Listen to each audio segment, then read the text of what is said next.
tremendamente relativizada las circunstancias que en estos momentos rodean toda la problemática que aparece después del COVID-19. La fuerza mayor, y ahí ya empezamos, es el acto de Dios, que se conoce en derecho sajón, y es un escenario que se establece de forma totalmente extraordinaria, es un escenario imprevisto y es un escenario totalmente excepcional. Como consecuencia de esto, es muy difícil generar una casuística en la que se puedan homogeneizar todos los casos, especialmente cuando estamos hablando de los DMCs, que ocupáis espacios totalmente distintos dependiendo de qué empresa y qué tipo de evento se está organizando o se está desarrollando. Hay algunos que precisan de proyectos larguísimos en cuanto a su anticipación, otros que precisan de soluciones inmediatas y por lo tanto los periodos son tremendamente cortos, y en un mismo sector además mezcláis o se mezclan agencias, organizadores, agentes, proveedores con distintos tipos de contratos que cada uno de ellos, ya lo veremos, cada uno de ellos tiene su fuerza y cada uno de ellos debería tener su vinculación con los otros, algo que no ocurre prácticamente. Desde un punto de vista jurídico, nosotros estamos precisamente acostumbrados a ver este problema en el sector. Relaciones jurídicas totalmente completas, pero distintas en un mismo y único evento o en una misma y única organización. Por lo tanto, nos dejan una imposibilidad de homogeneizar. No estamos hablando de un tema en el que existe un tipo de contrato que será de una forma o de otra, pero que es un tipo de contrato y no hay nada más. Estamos frente a una gran diversidad de relaciones jurídicas completas y distintas, no vinculadas en la mayor parte de los casos. A partir de ahí, la jurisprudencia es difícilmente aplicable a todos los casos. Nos tenemos que fijar en casos anteriores, jurisprudencia, por ejemplo, sobre la gripe A. La gripe A fue una pandemia declarada en junio del 2009. ¿Casi la videoconferencia? Está casi toda la empresa. Bien. Fue una pandemia declarada en junio del 2009, mató a más de 20.000 personas. Escucha, no corras tú, ¿eh? Si no vas por los pasteles no pasa nada, ¿eh? Que si no vas por los pasteles no pasa nada. Interrupciones en el sonido. Por eso. ¿Puede ser? Vale, pero si no vas, no pasa nada, ¿vale, cariño? Bueno, tenía unas interferencias. Perdonad un momento, es que si comparto mi pantalla no puedo vigilar el audio de todo el mundo. Entonces, Manuel Aguilera, por favor, deja de reconectar tu audio porque si lo quito es para que no lo pongas más, ¿vale? Y el resto de gente, por favor, que nadie ponga su audio y que nadie abra el vídeo porque entonces no puedo hacer las dos cosas a la vez. Y ya sé que sí que puedo, pero es mi Mac el que no puede hacer las dos cosas a la vez, ¿de acuerdo? Así que venga, regreso a la presentación. Enrique, por favor, cuando pasemos de diapositiva, dímelo, porque yo no he hecho tu presentación. No, te aviso, no te preocupes. Vale, estamos en la primera, la presentación. Estamos en la primera, estamos en esa pluralidad de relaciones jurídicas, esa desvinculación. Simplemente yo os apuntaba que la jurisprudencia que en estos momentos tenemos, lógicamente no es una jurisprudencia COVID, tardaremos años en tener jurisprudencias COVID, pero sí en jurisprudencia comparada precisamente por crisis sanitarias. Hemos tenido que buscar en crisis sanitarias para buscar un modelo de causa de fuerza mayor lo más similar posible. Os hablaba de esta audiencia, de la audiencia provincial de Sevilla, que a pesar de que estábamos hablando de una pandemia sanitaria, a pesar de que estaba declarada por la OMS, los tribunales españoles, los altos tribunales españoles, no consideraron que existiera causa de fuerza mayor en las relaciones especialmente con las compañías aéreas, porque no había habido restricciones en la movilidad ni el confinamiento.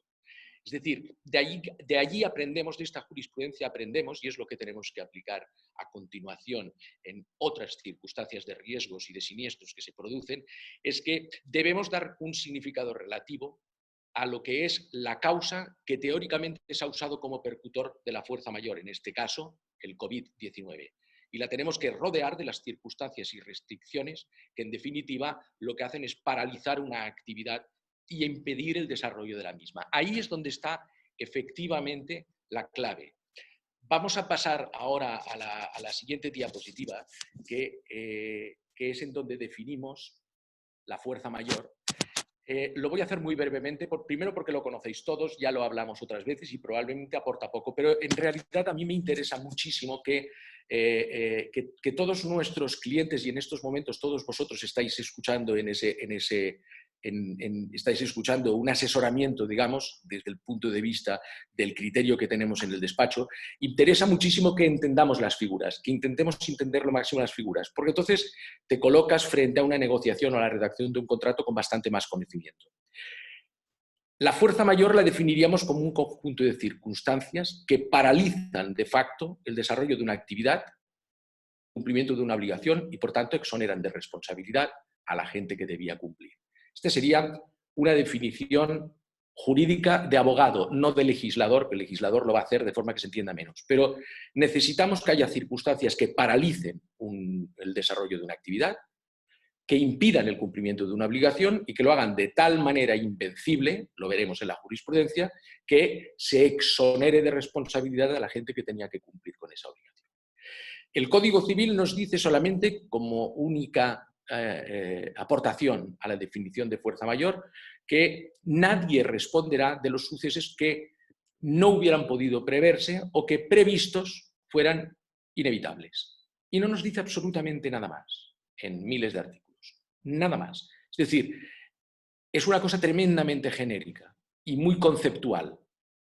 No he podido preverlos o incluso si los hubiera podido prever, hubieran sido inevitables.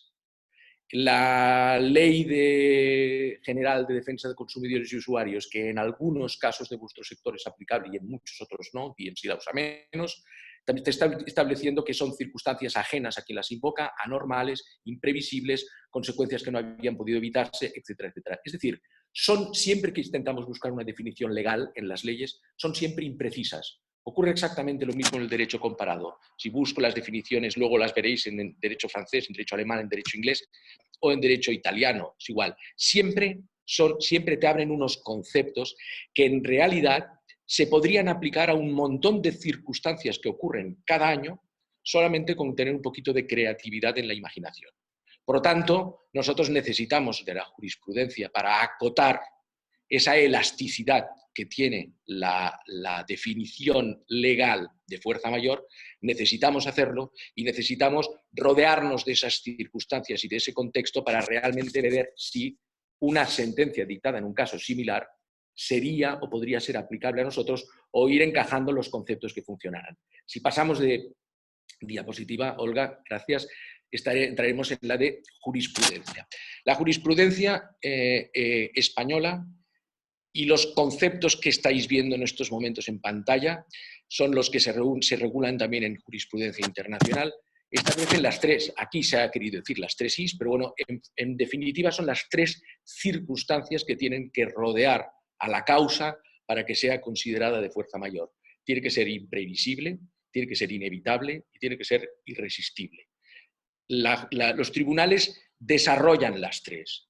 Las desarrollan para que se puedan entender de una manera un poquito mejor. Y así pues te dicen, oiga, la causa, para que sea fuerza mayor, debe ser posterior a la contratación.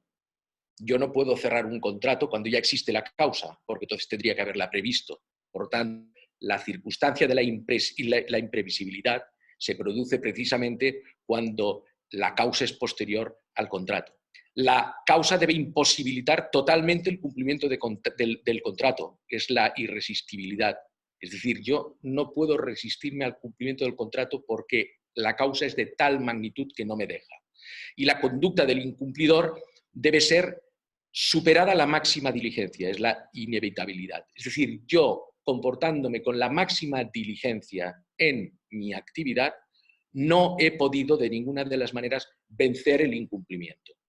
Si nosotros nos atenemos a estas tres circunstancias, que deben reunirse las tres, no son alternativas, no es una o la otra, no, se tienen que reunir las tres y les damos el efecto subjetivo y objetivo que tienen en un caso concreto, podremos definir claramente si estamos frente a un supuesto de fuerza mayor. Otra cosa distinta será después las consecuencias que traiga y después cómo está regulado y después cómo lo tenemos contratado, etcétera, etcétera. Pero sí que podremos decir tenga las consecuencias que tenga, estoy frente a una circunstancia de fuerza mayor. Es muy, muy importante, por el tipo de preguntas y consultas que se nos está haciendo en el despacho, la tercera que os he colocado yo aquí, la irresistibilidad, es decir, imposibilitar totalmente el cumplimiento del contrato. Esta es de las que realmente más tinta ha producido, porque se trata de que esa irresistibilidad sea verdadera. Y aquí nos vamos a encontrar con un montón de casuísticas de gente que te dice, bueno, oiga, es que ¿sabe qué pasa? Que es que yo no he podido llegar.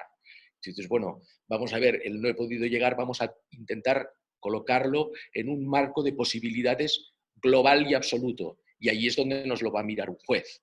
Entonces, te vas a encontrar con un montón de circunstancias en las que dices, no, hombre, es que hay la irresistibilidad, y en realidad no la hay. Me hacíais una consulta dolorosísima, el atraque del crucero, que no lo permite la autoridad portuaria, sea la que sea, con una desvinculación total del hotel, y el hotel no devuelve porque dice, para mí esto no es causal fuerza mayor, yo podía cumplir con el servicio, podía haber prestado el servicio que estaba previsto, para mí, por lo tanto, la circunstancia de cómo y por qué llega la gente, salvo que la tenga vinculada en el contrato, no me afecta.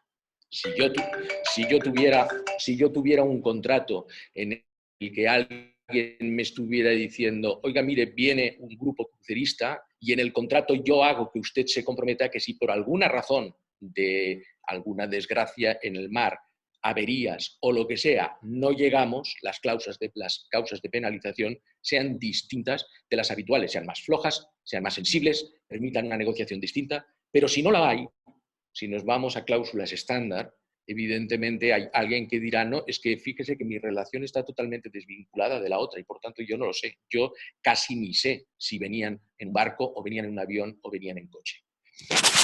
Todas estas tres causas, hay una cuarta, no está incluida, a pesar de ser exactamente igual de importante y especialmente atendidas las preguntas que vosotros me habéis trasladado, que es la certeza. Es la certeza de que el objeto de contrato o la prestación del servicio no va a producirse. La certeza, prácticamente en todas las sentencias, aparece la certeza. Y aparece la certeza porque es la que elimina las posibilidades de aplicar la fuerza mayor en el futuro. Yo tengo que tener la certeza de que no va a poderse producir la prestación de servicio o el evento. Si esa certeza no existe, si solamente es una posibilidad o es una probabilidad, no opera la fuerza mayor.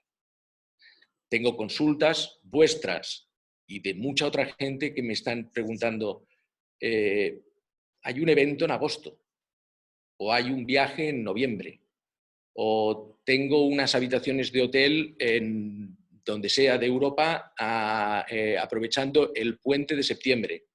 ¿Me van a devolver el dinero? Y evidentemente en estos momentos nadie puede establecer la certeza, si hoy se cancelara ese evento, nadie puede tener la certeza de que en agosto, en septiembre o en octubre no se podrán prestar esos servicios.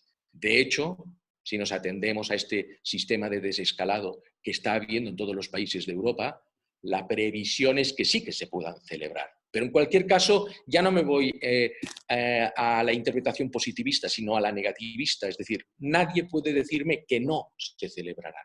Por lo tanto, no operaría la fuerza mayor si hoy cancelara una cosa que debe ocurrir en el mes de septiembre o en el mes de octubre y, por tanto, aplicarían inmediatamente las reglas de cancelación que estuvieran previstas. La certeza, por tanto, es muy importante para la prosperabilidad de la fuerza mayor. Tiene que ser un hecho totalmente cierto. Esta es la doctrina jurisprudencial, ya la hablamos la última vez en Mallorca, la hemos hablado un montón de veces, es aplicable a cada caso concreto. De hecho, hay una cuestión que yo no os he mencionado, pero que es clara. Hay sentencias que establecen de forma perfectamente clara que solamente se puede aplicar la jurisprudencia sobre fuerza mayor a casos concretos, uno por uno. Los propios tribunales están huyendo de generar un dogma que normalice las situaciones. y te están diciendo, no, oiga, no, los vamos a mirar uno por uno y va a ser muy difícil que dos sean idénticos. Esto que os estoy diciendo es una cosa que tiene una importancia tremenda para lo que veremos al final, o lo que yo pretendo que sea un consejo de final de esta sesión, en el sentido de cómo nos tenemos que comportar en el futuro, cómo tenemos que contratar, cómo deberíamos tener que haber contratado, precisamente teniendo en cuenta que no vamos a tener de ninguna de las maneras un criterio legal ni jurisprudencial que nos corte a todos por el mismo patrón. Si pasamos de diapositiva, nos vamos a lo que son los plazos de aplicación y denuncia, es decir, los tempos en los que la fuerza mayor va a funcionar. Lo primero que hay que hacer es determinar cuál es la causa de fuerza mayor. Tenemos que tener perfectamente determinada esa causa, tenemos que tener perfectamente clara la certeza. Necesitamos analizar cada caso y lo necesitamos analizar con todo su contexto. Una vez conozcamos cuál es la prestación del servicio profesional y cuál es la fuerza mayor que impide esa prestación de servicio profesional, sabremos perfectamente cuál es el momento en el que realmente se produce la causa, que es ni más ni menos que aquel en el que el servicio profesional no puede prestarse. Esto nos genera una inseguridad jurídica tremenda porque hay ocasiones en las que la sociedad, a través de todos sus sistemas de manifestarse, te coloca en el convencimiento total y absoluto de que un servicio no va a poderse prestar, pero después las circunstancias son totalmente distintas. La primera parte te invita a cancelar y la segunda te hubiera invitado a un poco más de prudencia. En cualquier caso, siempre vamos a estar supeditados de entrada al marco contractual, vamos a tener que depender siempre de los plazos que marcan nuestros contratos en cuanto a los momentos en los que las denuncias producen un tipo de efectos y no otros, sea por fuerza mayor o no. Existe una especialidad para los consumidores, que son los únicos a los que la ley sí que les da unos plazos determinados. La protección de los consumidores y de los usuarios, aquí en los Estados Unidos, en Francia, en Alemania, en cualquier, es tremenda. Son leyes tremendamente restrictivas de los derechos de las personas jurídicas a favor de las personas físicas consumidores, o las personas jurídicas en el caso de que lo sean. Y por lo tanto allí sí que se establecen unos plazos, se cumplen estos plazos y por tanto desprenden sus efectos. Si no, nosotros estamos simplemente en que las leyes que se puedan aplicar a servicios profesionales y si no, la regulación que haya en el marco contractual o en la costumbre son las que a nosotros nos van a dar la pauta de en qué momento tenemos que hacerlo. Existe una guía o un listado en el que alguien nos explique en qué momento tenemos que formular la denuncia para que la causa de fuerza mayor deje sin responsabilidad. No la hay. No la hay porque la fuerza mayor se manifiesta de formas totalmente distintas. La de ahora es muy global, pero hay muchas otras que son mucho más estacionales o mucho más determinadas desde el punto de vista territorial, que generan exactamente los mismos efectos en aquella zona. Por lo tanto, tenemos que ir nuevamente a caso por caso.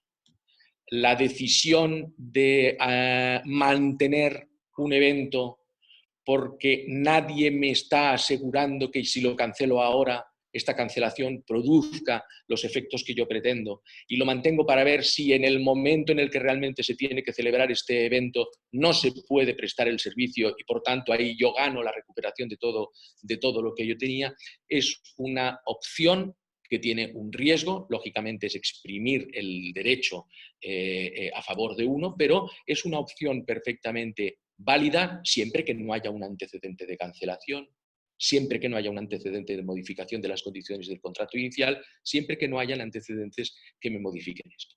Con todo esto lo que os quiero decir, y es una pena porque me encantaría poderos decir, miren, los plazos son a partir del día siguiente al que usted cuente 15, pero no existe plazo en la relación de prestación de servicios profesionales entre profesionales. No hay una ley que os regule. Por tanto, no existe esa regulación específica. Nos encontramos en circunstancias, por tanto, que te colocan en una cierta inseguridad jurídica. Pero como la fuerza mayor, establecida como causa que elimina o exonera de responsabilidad al prestador del servicio que no puede hacerlo, ella misma tiene una forma de manifestarse que ya establece las pautas y los plazos, nos tendremos que ir a mi caso particular, al estudio de mi caso particular y a la determinación de cómo tengo que actuar en cada supuesto. Y eso es verdaderamente así. Si yo os contesto algunas de las preguntas que me habéis formulado con anterioridad, si se cancela un programa ahora para este otoño donde desconocemos las condiciones que van a existir y estaremos ante causas de fuerza mayor, claramente no. Claramente no canceléis un congreso para octubre ahora sin saber que el riesgo de esa cancelación es claramente entrar en la política de penalizaciones que tengáis pactadas con el proveedor de turno. No obstante, había otra, para que veáis realmente la fuerza que tiene el contexto. No obstante, había otra consulta en la que alguien tenía un caso que prácticamente es de examen. Cancelación el día 12 de marzo para un evento que debía celebrarse el día 30 de marzo. Nos encontrábamos con que el día 12 es antes, 2 días antes del establecimiento del estado de alarma, pero un día después de la declaración de pandemia de la OMS. Y el día 30, con respecto a la declaración del estado de alarma, es 4 días después del primer plazo del estado de alarma, por lo tanto, en aquel momento fuera del estado de alarma, pero en cambio está dentro del estado de alarma que se produjo como consecuencia de la primera prórroga. En este caso, la denuncia realizada el día 12 sobre el día 30 se realiza en una teoría súper estricta, sin una base para que se incluya la fuerza mayor, si entendemos solamente por fuerza mayor la declaración del estado de alarma. Pero no podemos quedarnos ahí. Tenemos que hacer la conjugación de todos los elementos en cada caso y nosotros nos encontraríamos con que el día 12 ya se había planteado la declaración de pandemia por la OMS, que fue el día 11, que prácticamente todos los foros sociales te explicaban con detalle cómo sería el decreto, lo sabemos siempre 5 días antes. Además, todo el mundo sabía, nadie podía dudarlo, que lo de 15 días era una cosa absolutamente aleatoria y con toda probabilidad aquello tiraría, como ha sido así, tiraría muchísimo más en los plazos de prórroga. Lo sabíamos porque había ocurrido en la China, lo sabíamos porque estaba ocurriendo en Italia, lo sabíamos porque estaba ocurriendo en Francia y en Alemania. Por lo tanto, nadie podía escaparse de allí. Por lo tanto, en ese caso particular, a pesar de que en una teoría pura estaríamos fuera de la causa de fuerza mayor, no creo que hubiera ni un solo juez que se atreviera a no declarar la fuerza mayor. Por lo tanto, nosotros en estos momentos tenemos una combinación para establecer los plazos de aplicación y de denuncia, una combinación en España que nos coloca unas circunstancias que están entre el día 11 de marzo y 14 de marzo y que se acaban prácticamente a final de junio, dependiendo de los sectores y de cómo entendamos el desescalado que vendrá a determinarse en los próximos días. Ahora tenemos solamente un apunte de ayer, pero vendrá a determinarse en los próximos días. Si hacemos la comparativa de todos estos temas con el derecho internacional, nos encontramos con que estamos, y ahí cambio, Olga, cambio la diapositiva, nos encontramos con que en todos los estados europeos se está practicando, os diría que de una forma muy similar, el tratamiento de la fuerza mayor, salvo en Alemania y otros países en los que se aplica el derecho sajón de una manera mucho más pura. En Francia la force majeure es una exoneración de responsabilidad, por lo tanto no se carga el contrato continúa vivo. De hecho, tanto en España como en Francia y en Italia establecen claramente que no solo el contrato se mantiene vivo, sino que es que además hay que permitir que ese contrato, fruto de las negociaciones, mute y se modifique. Acuerdos de posposición de determinadas reservas a través de acuerdos de suavizar o limitar las penalizaciones, etcétera, etcétera, pero se mantendría, digamos, el núcleo del contrato vivo. En Italia hablan siempre de la imposibilidad sobrevenuta y esa imposibilidad sobrevenuta es una causa extraña con fuerza liberatoria, pero exclusivamente para la responsabilidad. exonera también de la responsabilidad. En cambio, en Alemania no. En Alemania, en el momento en el que se produce la imposibilidad objetiva, se libera automáticamente el cumplimiento del contrato, es decir, se extingue el vínculo. Ustedes ya no van a continuar con esto. A partir de allí, como toda extinción de un contrato, de un vínculo, las partes tienen que restituirse en las contraprestaciones recíprocas. ¿Cómo? Con los efectos que estuvieran establecidos en el contrato. Y, por lo tanto, tendríamos que volver a ir al contrato, porque no tenemos una ley específica. Con esto os quiero decir que en aquellos países en los que las leyes, los códigos civiles establecen criterios sobre fuerza mayor, nos encontramos nuevamente en todos con definiciones muy elásticas, donde cabe un montón y siempre con la necesidad de acudir a la jurisprudencia para darle la vuelta. Uno de los temas más importantes que planteabais era el de la competencia territorial y posteriormente el de la competencia legislativa. Empezamos por la competencia territorial, es la siguiente diapositiva, en la que tenemos una regla general, la voluntad de las partes, y tenemos una serie de reglas que tienen que ver con decretos, reglamentos internacionales o tratados. La regla general es la sumisión expresa o la sumisión tácita. La sumisión expresa es la madre del cordero en las contrataciones internacionales, y os lo digo de verdad. Porque la expresión de voluntad que te permite situarte en una jurisdicción o en otra, tanto en cuanto a quién va a tener la competencia como a qué legislación se va a tener que aplicar, esa fuerza de voluntad se ha constituido en un pilar de los ordenamientos jurídicos. Por lo tanto, va a misa por encima de tratados y por encima de tal, siempre que reúna una serie de características y de condicionantes que ahora mismo trataremos y siempre que sea una sumisión expresa que no implique de ninguna de las maneras establecerse en situaciones de riesgo, en situaciones delictivas o en situaciones de nulidad propia de la cláusula. Todos casos realmente raros. La sumisión expresa, como forma contractual de definir la relación entre las partes, acaba siendo una guía del usuario. Es decir, en el caso de que nosotros tengamos conflictos, el tema de la competencia y de la legislación aplicable lo resolvemos antes de empezar y, por lo tanto, desde el primer día ya lo sabemos. Es muy importante que si alguien cierra una operación en la que, por la razón que sea, se ve obligado a aceptar la competencia jurisdiccional de Azerbaiyán, porque así se lo ha pedido la otra parte, y él pretende aceptar porque vale la pena la operación, conozca el riesgo que está asumiendo, porque es perfectamente legítimo. Pero de esta manera lo sabe desde el primer momento. En el supuesto de que la sumisión expresa o tácita no esté y nos tengamos que ir al reglamento de Bruselas, a la ley orgánica del Poder Judicial, a convenios bilaterales, etc., no sabes cómo va a acabar.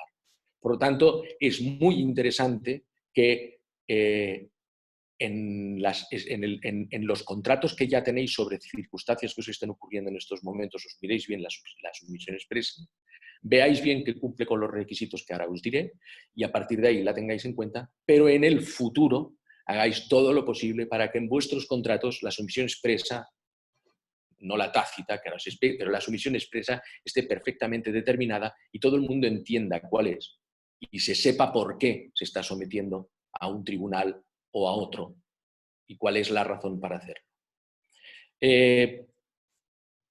Superada la sumisión expresa, que además es aceptada por todos los criterios jurisprudenciales, incluso por los criterios legales, como la principal opción. Superado esto, nosotros tenemos que dividir el mundo, por lo que nos respecta a nosotros como Estado integrante de la Unión Europea, tenemos que distinguirnos entre Unión Europea, es una Unión Europea un poco ampliada, ahora os lo explico, pero entre Unión Europea y el resto que no es Unión Europea, porque el tratamiento es totalmente distinto. La Unión Europea, en materia de competencia territorial, se rige por un reglamento dado, negociado en Bruselas, es el conocido como Bruselas I bis, y tenemos posteriormente la Ley Orgánica del Poder Judicial en caso de que estemos hablando de países, uno que es miembro y otro que no es miembro de la Unión Europea. ampliamos la Unión Europea a Suiza, a Noruega y a Islandia, que firmaron en el año 2007 un convenio con la Unión Europea, un convenio que se llamó el Tratado de Lugano, en el que básicamente se establecen criterios idénticos en materia de competencia jurisdiccional y de competencia legislativa. Pero a partir de ahí tenemos unos reglamentos, es decir, tenemos unos textos escritos que nos van a regular. Hay que partir siempre del domicilio del demandado. No perdáis esto de vista. El domicilio del demandado, es decir, si yo voy a ser demandante, no puedo perder de vista el domicilio del demandado. De esta forma, vamos a aplicar la normativa europea, es decir, Bruselas 1 bis, cuando el demandado tenga el domicilio en un Estado miembro. Y aplicaremos la Ley Orgánica del Poder Judicial cuando el demandado esté domiciliado en un tercer Estado, que no sea Unión Europea más Suiza, Noruega e Islandia, como os he dicho.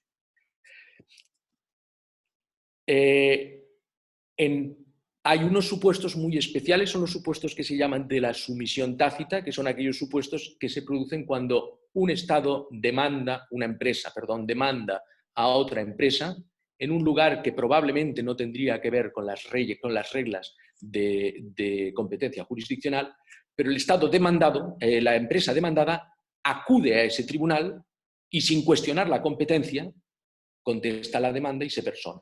Eso se conoce como sumisión tácita. A partir de aquel momento, esa competencia jurisdiccional le afecta directamente porque se entiende que con sus actos propios la ha consentido. Y de la sumisión tácita no os hablaré más porque es muy rara. Normalmente pues se plantea solamente cuando se producen circunstancias realmente de interés para alguien de acudir a una competencia jurisdiccional distinta de la que realmente le es favorable y, por lo tanto, son circunstancias que tendrían que ver con estrategias mucho más complejas de lo que toca. Los requisitos que tiene que llevar la sumisión expresa para que realmente se pueda considerar como tal se reúnen casi siempre en las cláusulas de sumisión expresa, son que debe constar por escrito. Si consta verbalmente, tiene que haber sido ratificada previamente por una confirmación escrita. Valen los medios electrónicos, siempre. Se tiene que realizar en una forma que se ajuste a los hábitos que las dos partes tengan entre ellas. En vuestro caso, DMC se relaciona por correo electrónico a través de documentos que se mandan de forma electrónica, por tanto ese es el sistema bueno. Pero imaginaros un hipotético supuesto de dos empresas que se relacionaran entre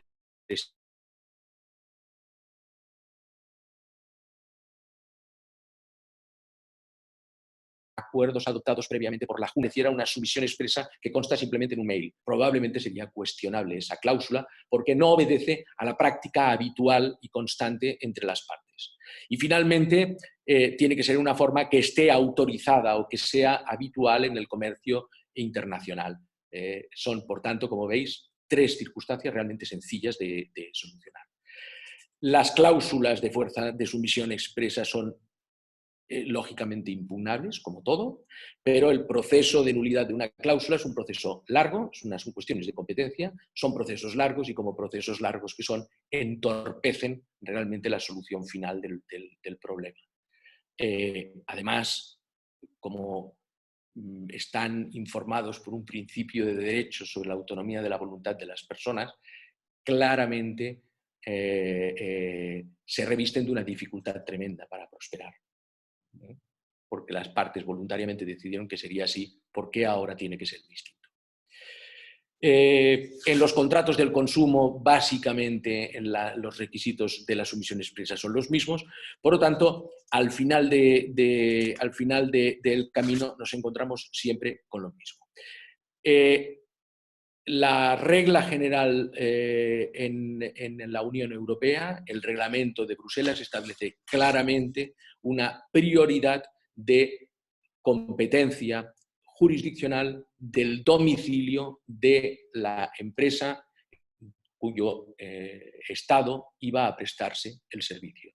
Es decir, el lugar de la prestación del cumplimiento de la obligación es el que claramente en el articulado del reglamento de Bruselas se establece como válido. Es decir, las relaciones entre dos empresas que son miembros de la Unión Europea con estos tres añadidos que os he dicho, acabarán teniendo como competencia jurisdiccional el Estado del lugar del cumplimiento de la obligación. Si nos vamos a las relaciones con otros Estados ajenos, se aplica en España la Ley Orgánica del Poder Judicial para definir cuál es la competencia jurisdiccional, y la Ley Orgánica del Poder Judicial establece que, salvo que haya convenios bilaterales, que habrá que estar a los convenios bilaterales, también os digo que hay muy pocos de competencia territorial, porque en Europa se engloba todo en el reglamento de Bruselas, y el resto de los países dedican sus convenios bilaterales a otras cuestiones distintas de lo que es la competencia territorial.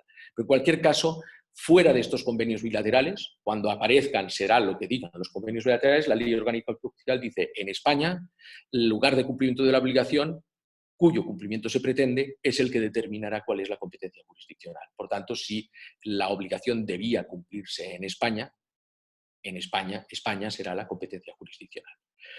Todo esto tiene salvedades, especialmente con estados ajenos a la Unión Europea. Y las salvedades son que cualquiera puede demandar en el momento que le dé la gana en su país. Y si demanda en su país, te ves abocado a tener que comparecer y establecer una cuestión de competencia. También genera la problemática de aquellas operaciones que se han realizado, aquellos procedimientos judiciales que se han realizado en países que no son miembros de la Unión Europea sin respetar la ley de cumplimiento de obligación, en el momento en el que se pretende ejecutarlos. Cuando la orden de ejecución viene de un procedimiento que no ha cumplido con todas estas normas, vas a tener causa de oposición a la propia ejecución. Por lo tanto, es un tema importante el plantearlo así.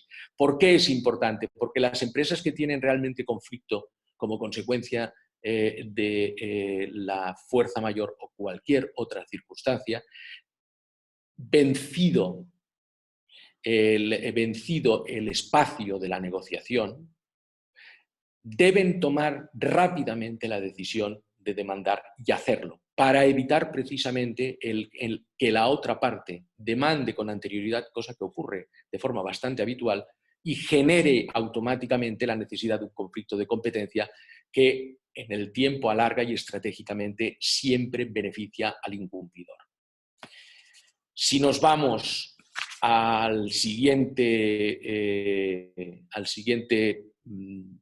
la competencia legislativa, es decir, sea cual sea el Estado o los tribunales que vayan a juzgar del caso, lo van a tener que juzgar en base a unas leyes, no a las leyes del país en el que se está juzgando, sino a las leyes que sean aplicables. Por lo tanto, la competencia legislativa adquiere exactamente la misma importancia. Cuando estamos hablando de competencia legislativa, nos volvemos a encontrar con la sumisión expresa. Si en la sumisión expresa del contrato se ha establecido esto, genial. Y si no, nos vamos a lo que se establece en el Reglamento Roma I, en el que claramente vuelve a mandarnos al lugar en el que debía cumplirse la obligación. Y esa legislación será la aplicable. Por lo tanto, nos encontramos con que la constancia legislativa, tanto internacional como la que existe en España, nos lleva a competencias legislativas y competencias territoriales que coinciden con el lugar de prestación de los servicios. El resto puede ocurrir perfectamente, puede ocasionar cuestiones de competencia, procedimientos realmente largos, pero siempre será en contra de esa corriente.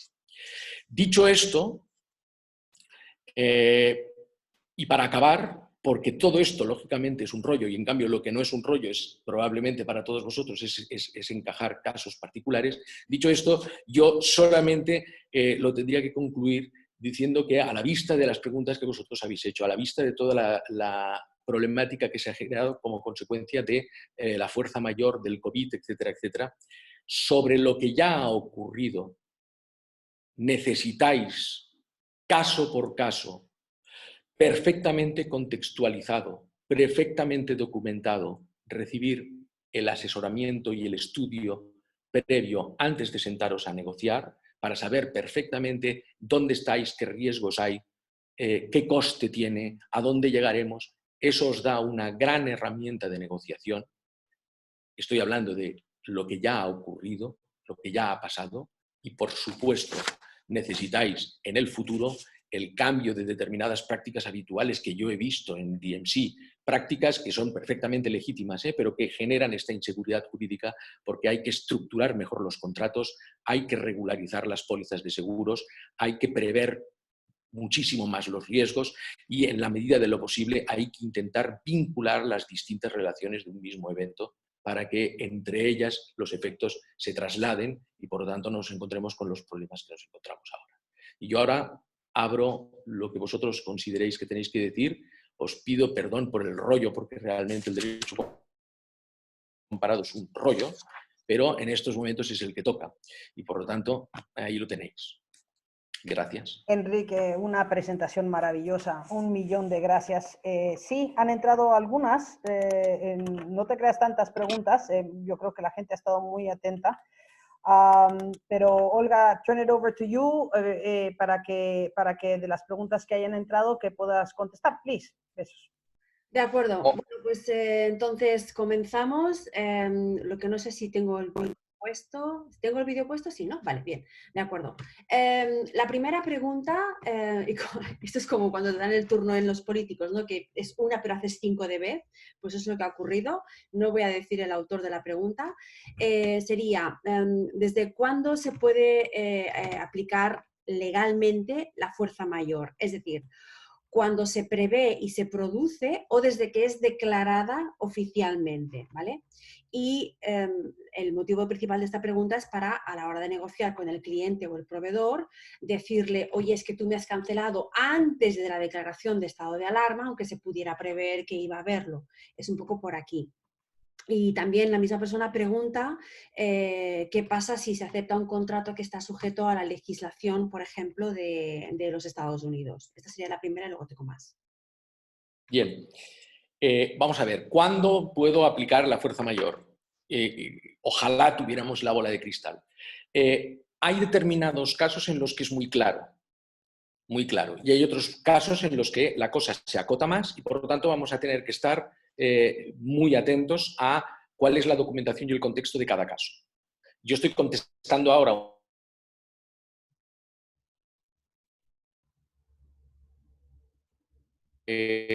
os pongo un ejemplo. En el mes de febrero, coincidiendo con que ha habido la cancelación del mobile,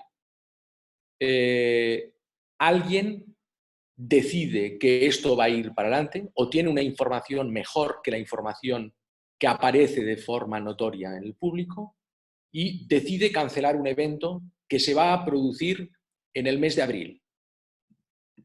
Ahora lo podemos analizar porque ha ocurrido el mes de abril y porque hemos llegado al mes de abril. Pero los jueces van a estar muy atentos en sus demandas a situarse ellos en el mes de febrero. Y en el mes de febrero no existía ninguna razón, y nos equivocábamos todos, pero no existía ninguna razón para considerar que en el mes de abril no se podría celebrar ese evento o no se podría celebrar ese congreso o ese viaje. Por lo tanto, quien canceló en el mes de febrero puso automáticamente en marcha toda la política que se deriva en su contrato de la cancelación. La cancelación de un contrato provoca la nulidad, es una resolución del contrato y por tanto produce efectos desde el momento en que se cancela. Lo digo porque nos hemos encontrado con un montón de gente que ha cancelado, pero luego resulta que es que, bueno, no había cancelado, bueno, era broma, esto te lo dije, pero en realidad me faltaba que el cliente, etcétera, etcétera. Bueno, la cancelación, habrá que ver, pero si la cancelación es una cancelación que claramente es una cancelación en forma, producida en el mes de febrero, que no había la posibilidad de saber a ciencia cierta que en el mes de abril tendríamos cerrado todo, generó y produjo sus efectos en el mes de febrero, independientemente de que los reivindiquemos luego. Y no vale decir, ¿lo ves? Yo tenía razón. Y cuando cancelé, yo tenía razón. No vale. Utilizo para completar esta respuesta el ejemplo que os he puesto antes. Si la cancelación me viene el 12 de marzo, hombre, por supuesto que hay fuerza mayor. De acuerdo. Tema de demandas. Aquí hay bastantes dudas. Nosotros, los que estamos en este chat, somos en nuestra mayoría DMCs que estamos en España, ¿vale? ¿Qué pasa si demandamos a un cliente de otro país? ¿De dónde se aplica la ley? Porque en un principio has dicho que teníamos que fijarnos en el domicilio del demandado, pero luego has comentado que se tenía que mirar en el país donde se... ¿Te has ido? ¿Te has quedado? Perdón, ¿me escucháis ahora? Ahora sí. De acuerdo, pues vuelvo de nuevo con una de las preguntas que están en Gracias. el chat. Bien, la mayoría de la gente que estamos en este chat somos DMCs, por tanto, somos DMCs en España. La pregunta es, ¿qué pasa si demandamos a un cliente de otro país de donde se aplica la ley? Y la pregunta viene porque al inicio has dicho que había que fijarse en el domicilio del demandado, pero también has dicho que hay que fijarse en el país donde se genera el servicio. Entonces, la pregunta va por... ¿qué pasa si, por ejemplo, demandamos a alguien de Estados Unidos? ¿Cuál es la ley que es vigente? Y al respecto de las demandas que suelen salir bastante caras, ¿qué recomendaciones nos das tú con esto de ir a demandar? Porque podemos ganar, pero aún así nos pueden costar como 15.000 euros el haber ganado una demanda. O sea, ¿cómo de caro es demandar? ¿Nos podemos lanzar alegremente o es mejor pactar, negociar o intentar llegar a un acuerdo? Sí, a ver, lo del domicilio del demandado lo es porque a partir del domicilio del demandado yo defino si me aplica la ley orgánica del Poder Judicial o el otro, pero al final las dos me llevan a que el lugar en el que debía realizarse, se debería prestar el servicio es el que toca. Si en principio nosotros partimos de que tenéis una operación que viene a través de una empresa organizadora, ponte por caso americana, canadiense, es igual, que os encarga un evento en España y el planteamiento es que los pagos se van a realizar en España, los servicios se van a prestar en España, absolutamente toda la intervención que vosotros tenéis como agencia se va a realizar en territorio español. Claramente, si tenéis que demandar, demandáis en España, salvo que exista una sumisión expresa. Si hay sumisión expresa, nos vamos directamente a la sumisión expresa. Demandáis en España. Que resulta que alguien interpone una cuestión competencial, bueno, pues ya la resolveremos, pero tiene que ser así. Y de hecho, lo que yo estoy recomendando es que sea así y nos ocupemos de que sea así. Ahora bien, la segunda parte, las demandas son caras, son largas. En ocasiones te quedas un poco con la sensación de que te va a costar más el relleno que el pavo. Esto ocurre siempre. Por eso yo os decía, si conseguimos ejercer el derecho preventivo, si conseguimos saber todo antes de ponernos a negociar, tendremos una baza realmente importante para tomar perfectamente bien las decisiones. Y no vale lo que alguien me ha dicho. O no vale lo de que es que hay uno que dijo, no, porque es que esto lo ganarás, no, porque esto, es que esto siempre es así. No vale esto. Vale coger, os lo digo de verdad, vale coger vuestro expediente y rellenarlo con toda la documentación que toca. Es decir, todos los correos electrónicos desde el principio, el contrato en caso de que haya contrato, el resumen perfectamente claro de cómo se han producido las circunstancias y entonces consultad con esto yo qué puedo hacer. Porque esa consulta no vale 15, 20.000 euros, pero es una consulta que a ti te deja perfectamente claro qué te costará si finalmente vas a demandar, qué posibilidades tienes de ganar, cómo te pueden poner palos en las ruedas para que esto realmente se acabe siendo un calvario. Y con esas decisiones, hombre, tú te pones a negociar de una manera totalmente distinta. Os voy a poner un ejemplo yéndome al extremo. Si yo soy una persona que tiene unos pagarés que han sido incumplidos a sus vencimientos y me voy a negociar, pero tengo unos documentos que son ejecutivos en la mano. Por tanto, puedo negociar infinitamente más duro que si lo que tuviera simplemente una promesa de que te pagaré tal día. Que es un reconocimiento exactamente igual, pero tiene una fuerza totalmente distinta. Esto no tiene por qué saberlo la gente. Por eso te tienes que ir a un asesor que te dirá, si vas con los títulos ejecutivos, tienes una posición infinitamente más fuerte que de la otra manera. En vuestros casos, yo lo he visto de todos los colores. He visto contratos que son realmente buenos y que se puede defender la situación de una manera muy contundente. Y contratos que dices, bueno, es que la relación es una relación realmente complicada. Cuando os hablo de contratos, no os penséis reunidos parte A, parte B. Vosotros, vuestros contratos son solamente el ensamblaje de mogollón de mails que tienen contenido declarativo y que se van colocando por aquí y por allí. Al final tú haces una especie de resumen. No te permitimos que blasfemes de esta manera sobre las buenas... No, son contratos, son contratos. Yo soy un gran defensor del contrato verbal. Lo que pasa es que tiene un problema en la prueba. Pero en cambio el electrónico no tiene problema en prueba. Por tanto, de verdad, yo os digo, utilizad este sistema. Iros a consultar yo qué puedo hacer, tengo este problema, ¿qué puedo hacer? Pero de verdad, iros a alguien que os pueda contestar de verdad, porque vosotros sois súper buenos en lo vuestro. Y en eso es en lo que tendréis que entender. Pero en estos momentos estáis delante de circunstancias en las que lo vuestro no rige.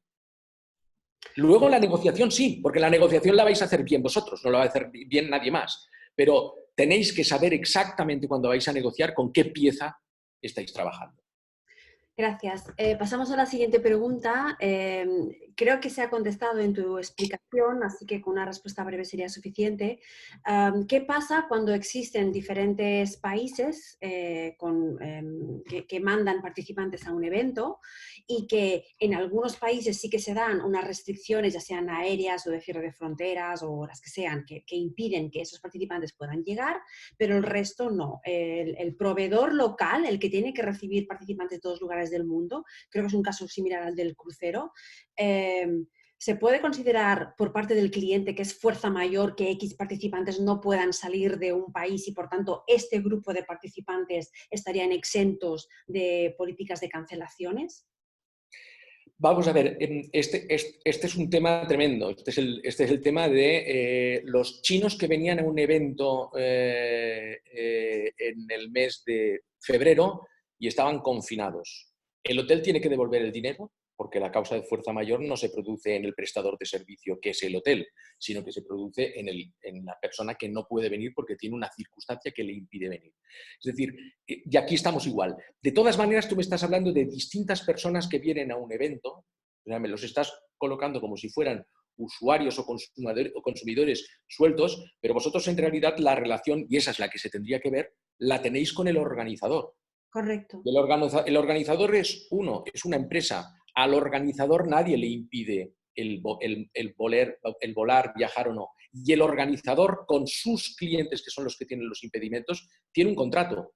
Sea el contrato que sea, pero tiene un contrato. Y en esa relación, con toda probabilidad, sí que tiene una relación más de usuario que de profesional. Por tanto, disculpa, es muy difícil generalizarla. La pregunta tenía que ver más, por ejemplo, imagínate que, yo qué sé, que Coca-Cola, que tiene sucursales en todos lugares del mundo, Coca-Cola directamente contrata una convención y los participantes de Coca-Cola Senegal pues no pueden volar porque hay una guerra civil en Senegal o hay un virus o lo que sea. Entonces Coca-Cola diría, hey, yo te pago todo, pero la parte de los que vienen de Senegal que no pueden viajar y no es culpa mía, es fuerza mayor en Senegal, me la tienes que dejar de cobrar o no penalizar. Esa es la pregunta, si esto se podría enfocar de esta manera. Y la respuesta sería, siempre se podría hacer de esta manera si el contrato vinculara al prestador de servicio con la posibilidad de que si en alguno de los países de donde viene esta gente se produce una circunstancia de fuerza mayor, me tratarás de una manera o de la otra. Es que redactar un contrato que prevea todas estas cosas no es una cosa fácil. Lo que pasa es que acaba siendo una cosa mecánica. Entonces, en el momento en el que tú tienes claros los conceptos, redactar el idioma te lo permite todo y el papel te lo permite todo, pero tienes que tener las ideas claras. Ahora bien, si Coca-Cola me dice, oye, voy a organizar un evento en Sevilla y voy a organizar este evento en Sevilla tal día. Y yo sé, porque a mí me manda rapos, pero yo lo sé por eso, no porque contractualmente esté establecido, yo sé que vendrá gente del Camerún, vendrá gente tal, vendrá gente un poco de prácticamente todo el mundo. Pero yo no tengo nada más que un encargo de Coca-Cola como sede internacional del encargo de un evento para X personas, y luego en vez de X personas me vienen X menos tal, menos Y. Bueno, pues el menos Y, yo entiendo que el prestador de servicio que tiene la capacidad de poder prestar el servicio y que no está en causas de fuerza mayor, no tiene por qué responder de eso. De acuerdo. Otra pregunta. Estamos en causa de fuerza mayor y no hay discusión, ni por el cliente, ni por el proveedor, ni por el entendimiento mundial. Es una fuerza mayor. Pero en este caso, un proveedor, un hotel en concreto, no uno en concreto, sino los hoteles, deciden que no van a devolver los depósitos, sino que se los quedan y te dejan posponer el evento o darte un bono para que puedas utilizar ese dinero en X tiempo. Pero el cliente dice no, porque yo este evento lo iba a hacer ahora, pero una vez eliminado la temporalidad y la casuística, pues no lo voy a hacer en el futuro, quiero el dinero, pero el hotel se está negando. ¿Se deben emprender acciones legales contra el hotel? De la manera que me lo has explicado, sí. Es decir, si no hay duda de que hay fuerza mayor, de que la fuerza mayor está por todos lados, es decir, que existe la obligación del hotel por imposibilidad de prestar el servicio y porque la cancelación no venga del mes de enero, existe esta imposibilidad y por tanto su obligación de devolver la contraprestación porque no prestará el servicio, acaba siendo simplemente un problema de tesorería. El hotel no tiene la pasta para devolverla y lo que hace es ofrecer un bono. Bien, es decir, el hotel de una manera más cordial, menos cordial, más urbanizada o menos urbanizada, ha iniciado unilateralmente una negociación. Y esa negociación tú perfectamente puedes decir, oiga, no, directamente no. No porque no dependo solamente de mí, dependo del cliente, lo siento en el alma, pero el cliente pide la devolución total porque estamos en causa de... y el hotel, por tanto, tiene que devolver. Y si se demanda, devolverá. Y pasa lo mismo con las compañías aéreas o pasa lo mismo con cualquier otro prestador de servicio. De acuerdo. Hay otra pregunta que no está necesariamente vinculada a la fuerza mayor, sino con el cumplimiento de los contratos. Casos de clientes que tú les mandas el contrato, pero jamás te lo devuelven firmado, pero tú vas tirando para adelante, y en algún momento pues ellos hacen referencia a ese contrato que nunca te han devuelto firmado, pero que la parte que le interesa, pues dicen, oye, es que aquí ponía que tal, ponía que cual. ¿Se puede entender que aunque no tengas un contrato devuelto firmado, si el cliente va pagando y va cumpliendo las condiciones, ese contrato está, llamémosle, tácitamente asumido? ¿O? Tácitamente no, está expresamente asumido, vale. Claramente asumido. Es decir, hace mucho tiempo que la firma con un boli, no es definitoria de que un contrato funcione o no, salvo muchas excepciones en las que las leyes de cada país, las suyas, exigen unas formalidades especiales. En nuestro caso no es así. Entonces, en nuestro caso, cuando un contrato está enviado pero no está devuelto firmado, yo tengo el justificante de que lo he enviado y luego a partir de allí tengo una relación epistolar con el cliente o con el otro profesional, en la que me dice, vendremos tal, mañana te enviaré. Es decir, esto que tú has definido como todo sigue su marcha, sigue su marcha, va generando cada vez que produce una comunicación, genera un acto propio de consentimiento con lo que había. Te pongo un ejemplo bestia. Si en el contrato que tú mandaste ponía que además del precio de habitación, por cada reserva te tendrá que pagar el equivalente a un Aston Martin, seguro que hubiera contestado. Seguro que te hubiera dicho, oye, pero ¿te has vuelto loco o qué? No contestan porque dicen, bueno, esto ya está bien, bueno, ya lo mandaré. Y porque hay mucha gente que, lógicamente, querrá utilizar el que yo el contrato nunca lo firmé. Pero de las relaciones aparece esto. También es cierto que yo lo que recomendaría, siempre que alguien me dijera, mando los contratos y no me los devuelven firmados, es que a través del correo electrónico se generara un poco la trampa para que contestaran de forma declarativa. A ver, pero en sí mismo que te lo devuelvan firmado no es esencial. ¿Y los contratos cuando los mandamos tienen que ir primero firmado por nosotros o los mandamos sin firmar, esperamos que los devuelvan firmados y luego los contraenviamos en firmados por nosotros? Es lo mismo. Es lo mismo. Actualmente, técnicamente, se demuestra perfectamente que el documento ha salido y que el documento sea recibido. Esa es la precaución que tenéis que tener. Lógicamente, si hay alguien que dice, no, es que lo he hecho lo he mandado como archivo oculto y además es del mail de mi hijo, dices, bueno, pues que no es la manera de trabajar profesional. Pero si tú lo haces desde tu correo electrónico teniendo la precaución de que existan los acuses de recibo, los acuses de lectura, etcétera, etcétera, que el archivo realmente se haya descargado, perfecto. ¿Qué os recomendaría toda la vida? Cuando mandes un documento, pide que te acusen recibo por escrito y expreso. Y si no te lo están dando, reitéralo, hazte pesada, porque esas son pequeñas cosas y dices, bueno, oye, tú, ¿qué vas? Si lo conozco toda la vida. Pero que cuesta muy poco hacerlo. Oye, ¿lo has recibido? Nada más. Y entonces te contestan, sí, sí, ya lo he recibido, ya está, ya lo tienes. Que lo mandas tú firmado y ellos no. Lo lógico es que si lo mandas tú, lo mandes tú firmado. Lo que pasa es que si luego te lo tienen que negociar, bueno, esa firma no servirá. Lo tendrás que cambiar y negociar. Pero bueno, tampoco es una cosa preocupante. Además, la firma o no firma de un contrato en vuestro negocio, en el que después hay infinidad de correos electrónicos en los que se matizan y se completan todos los datos que en sí mismos no están en un contrato, a mí me preocupa mucho menos. Me preocupa que exista el contrato y que tenga las cláusulas como Dios manda. Pero no tanto el que solemnemente delante del obispo hemos firmado. De acuerdo. Tengo una última pregunta y aviso a navegantes, es la última pregunta que tengo escrita en el chat, si alguien quiere preguntar algo, ese es el momento. Leo literalmente, aunque tengo no sé si lo entiendo bien. Si en un contrato con el cliente hay la cláusula de que los depósitos pagados al hotel no se devuelven, ¿puede el cliente obligarnos a que le devolvamos el dinero?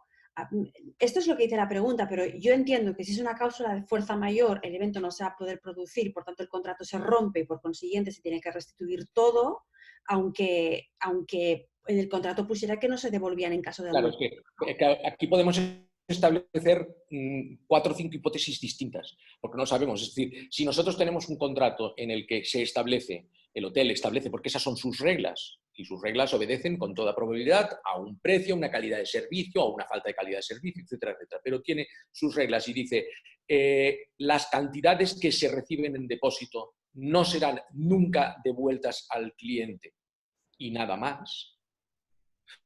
Y se produce un caso de fuerza mayor en el que el hotel no puede prestar el servicio, lógicamente, claro, por supuesto que tiene que devolverlas independientemente de lo que ocurra. Otra cosa es que lo redactáramos de otra forma.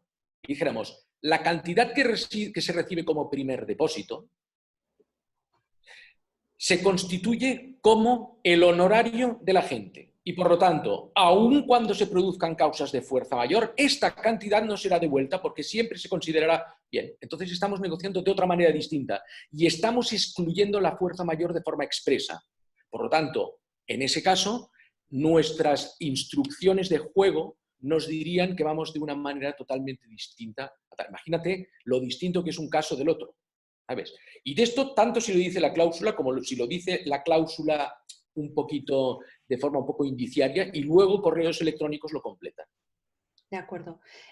Vuelven a preguntar que si el evento, en este caso, estos ya son con fechas reales, no es un supuesto, si un evento que se iba a hacer en marzo, entre el 12 y el 14, se anuló el día 4, si puede aplicar la fuerza mayor. ¿De marzo? Sí. Yo creo que no. Estoy de acuerdo. El 4 de marzo, yo creo que no. Estoy de acuerdo. Bien, pero bueno.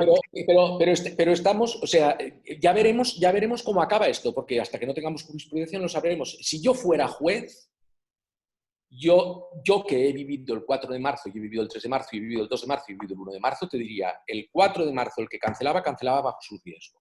Correcto. Bien. Un contrato firmado para el 2021, ¿el cliente puede pedir añadir cláusulas referente al COVID-19? Totalmente. Está en su derecho. Claro, absolutamente cualquier contrato que regula una relación que todavía no se ha producido es susceptible de ser modificado, de la manera que sea. Entonces, lo que pasa es que a la pretensión o osadía de incluir determinadas cláusulas está la determinación de decir que no. Está claro. Porque el contrato que hay es el que hay, ese contrato está firmado. Entonces, lo que te está pidiendo el cliente en estos momentos es establecer una modificación sobre el contrato. ¿Es posible una modificación sobre un contrato que todavía no ha causado efectos? Por supuesto, se produce cada día. Por lo tanto, hágase o negóciese. Está claro. Otra pregunta. Un grupo que se pospone del 2020 al 2021, ¿qué es mejor? ¿Hacer una adenda sobre el contrato que ya estaba firmado para cambiar fechas y quizás condiciones o algunas cosas? ¿O es mejor anular el contrato que estaba en vigor y redactar uno nuevo para el nuevo programa? Mira, Perdona, Enrique, a esa pregunta quiero añadir, porque muchos de nuestros socios han tenido estas cosas que han surgido en nuestros chats de WhatsApp, que los hoteles les están exigiendo que paguen los depósitos para un grupo pospuesto el 2021, pero que quieren que les den toda la pasta según las fechas que ya tenían puestas para el 2020. Y añadido a lo del contrato adenda para que hables de eso, porque claro, mucha gente está diciendo, no, te hago unos pagos según las nuevas fechas que ya tengo. O sea, muy buen apunte, Fey, porque realmente es muy difícil entender la operación, es decir, muy difícil.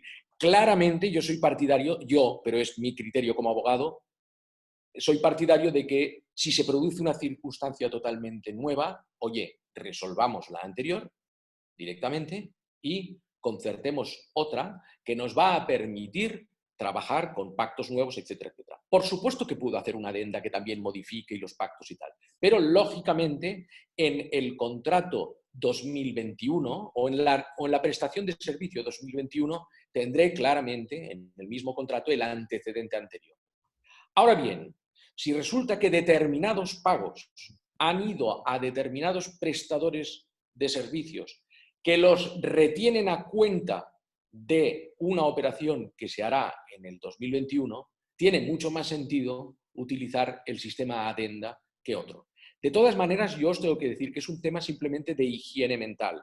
En realidad, bien hecho, una adenda a un contrato preexistente acaba siendo prácticamente lo mismo que hacer un contrato nuevo cuando el otro existe y estamos hablando de una circunstancia en la que la causa-efecto es incuestionable. ¿Por qué me gusta más un contrato nuevo? Porque un contrato nuevo te exige pensar desde en Barcelona a fecha tal, hasta y firman y a todos los efectos. Te permite pensar todo. En cambio, una adenda, mucha gente dice, oye, no, usemos el contrato que ya teníamos, ni se lo miran, y simplemente pon, oye, donde decíamos 2020, decimos 2021. Y déjate estar, ni abogados ni historias, lo firmamos así tal. Bien, estupendo, pero a lo mejor lo tenían mal y lo continúan teniendo mal de nuevo y mal. Con mal es remal. Entonces vale la pena pensar en nuevo.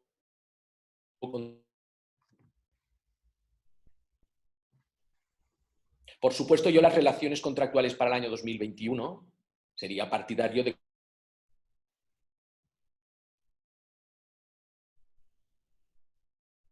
volver a negociar y volver a negociar con los bancos con otra manera de visualizar las penalizaciones, etcétera, etcétera.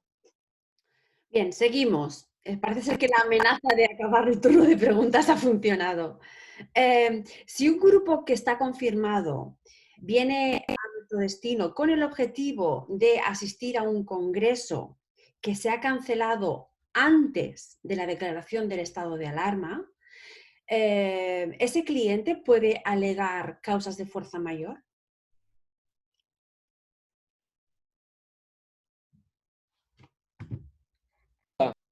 ¿Hola? Tienes que volver a hacerme la pregunta. Perdón, no sé qué pasa con el Wi-Fi. Sí, se ha ido todo. Lo siento. Repito, si un grupo que está confirmado, un grupo que va a venir a España, viene con el objetivo de asistir a un congreso y este congreso se cancela antes de que se declare el estado de alarma, ¿el cliente puede alegar cláusulas de fuerza mayor para la ruptura del contrato y la restitución? Aquí tendríamos que volver a ver tendríamos que volver a ver todo el contrato. Hace poco tuvimos un caso parecido que teníamos que despachar de un congreso que se cancela y hay unos hoteles que dicen, oiga, yo que le diga, usted ha cancelado un congreso que se va a celebrar en un momento en el que no hay ninguna posibilidad hoy por hoy de que existan causas de fuerza mayor. Por lo tanto, yo me puedo sentar con usted y ponerme a negociar, pero en realidad no debería. Estamos exactamente en lo mismo. Entonces, tendríamos que ver exactamente cómo van las relaciones. Porque fíjate que normalmente, y estamos hablando de DMC, normalmente estás hablando el cliente y cuando alguien habla del cliente está pensando en un señor que se llama Juan López, que vive en Chile y que va a venir a un congreso aquí. Pero en realidad las relaciones jurídicas no están establecidas así.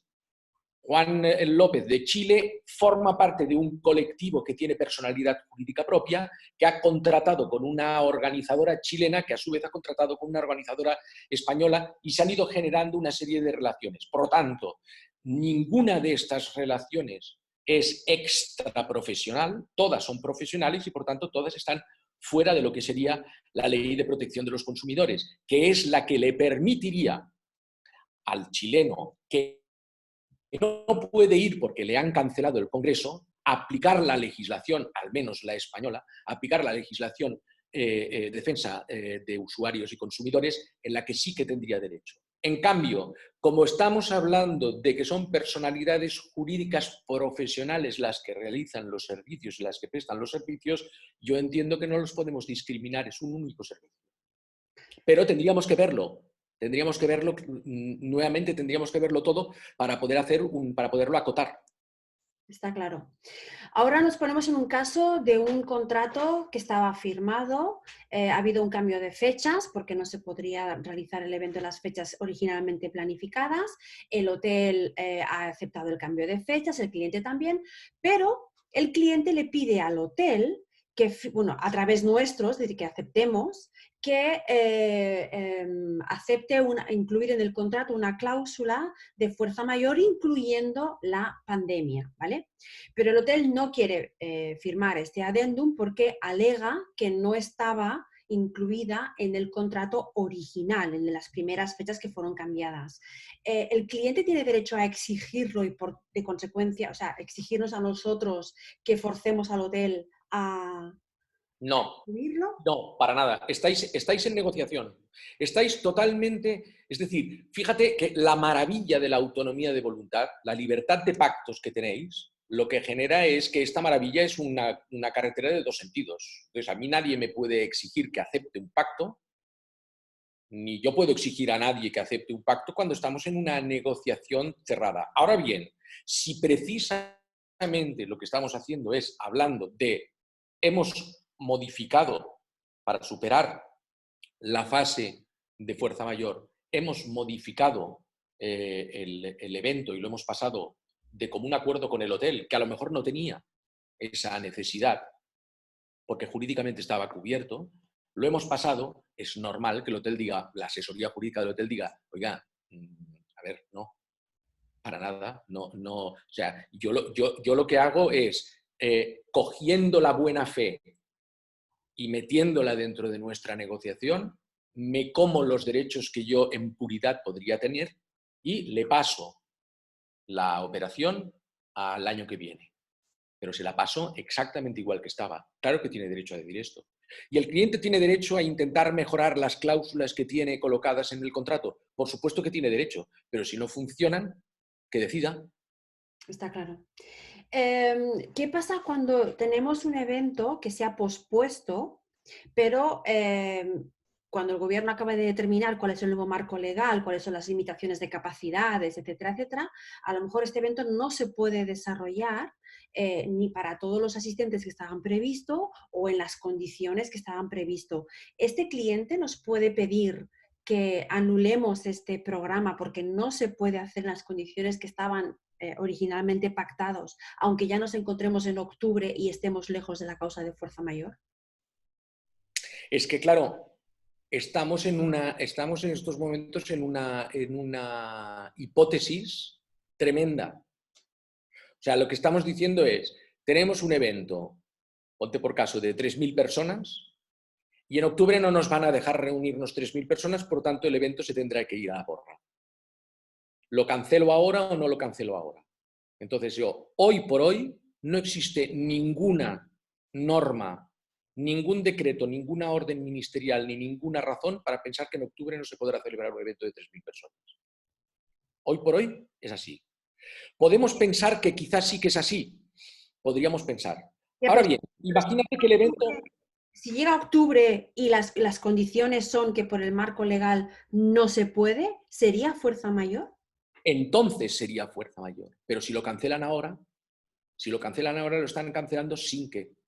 Es decir, fíjate, es exactamente lo mismo que dices, oye, en octubre tengo un evento de 70 personas en un hotel estupendo, fantástico, lo tenemos todo montado, etcétera, etcétera, y no lo puedo cancelar porque no va por fuerza mayor. Y resulta que en septiembre hay un brote y se vuelve a cerrar el país. Pues claro, volverá a haber una fuerza mayor totalmente distinta de la que hay ahora, aunque sea lo mismo, pero volverá a hacer una fuerza mayor. Es decir, hipótesis podemos trabajar con todas las que tú quieras y más. Está claro. Pero es así. Entonces, es muy difícil de determinar y también habrá que ver de qué manera se ha negociado. Yo he visto que hay muchas veces que en la negociación, en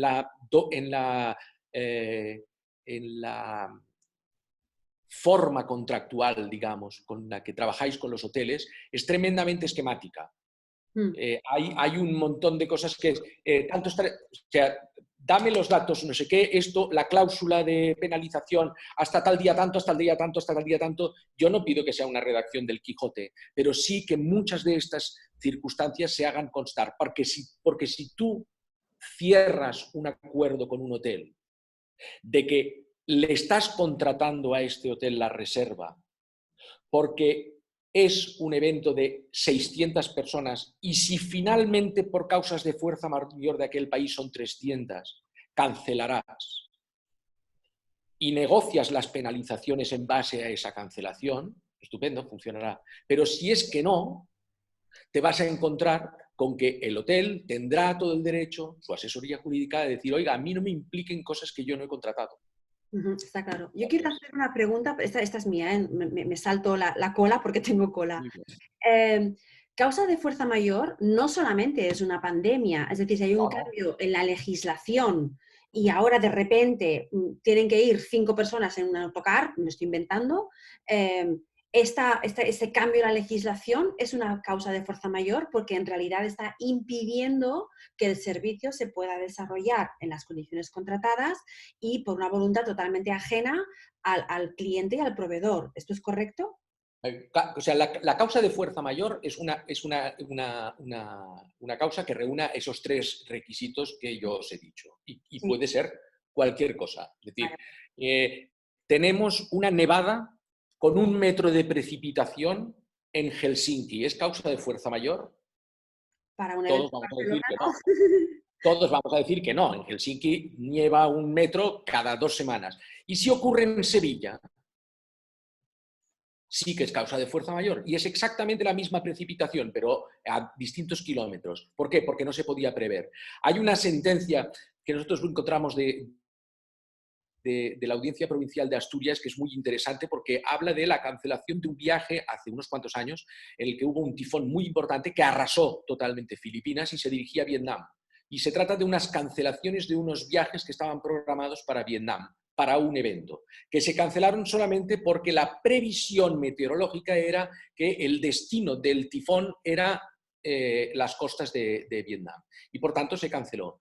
Entonces, se despliega una enorme doctrina sobre de qué forma va entendiendo el tribunal que la decisión era una decisión que iba bastante más allá de salvar la vida o no, y tiene en cuenta conceptos como el viaje era un viaje de ocio. ¿Cómo definimos el ocio? Como algo que te lleva a un lugar en el que vas a soportar tormentas encerrado en una habitación independientemente del peligro o tal, o como una cosa que vas a disfrutar, etc. Entonces, toca un montón de conceptos. Por tanto, siempre vais a tener esta casuística tan absolutamente relativa y tan elástica. De acuerdo. Tengo una persona que dice, a mí no me ha quedado claro dónde se deben dirimir las diferencias, es decir, cuál es la jurisprudencia que se impone.